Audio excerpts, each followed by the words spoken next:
Ayalur applied science കോളേജിൽ union ഉദ്ഘാടനവും arts ഡേയും സംഘടിപ്പിച്ചു. പരിപാടിയെക്കുറിച്ച് KP തേജസ് കൃഷ്ണൻ വിശദീകരിച്ചു. പാട്ടുകാരൻ ഗൗതം പ്രസാദ് പാട്ടുപാടിക്കൊണ്ട് ആർട്സ് ഡേ ഉദ്ഘാടനം ചെയ്തു.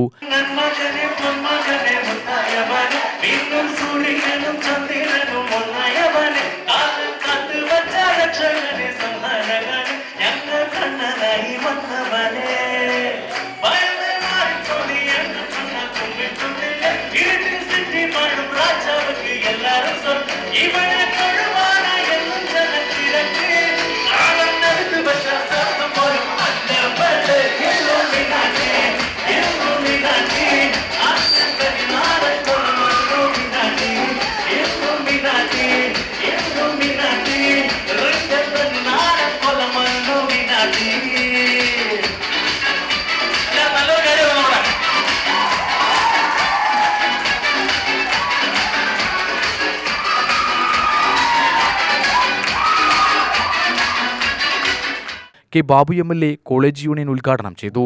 College union chairman B. Amalkrishnan അധ്യക്ഷനായി. College principal Dolly John, G. Sugeetha, Sheela S. Nair, Hanit Baby എന്നിവർ പ്രസംഗിച്ചു.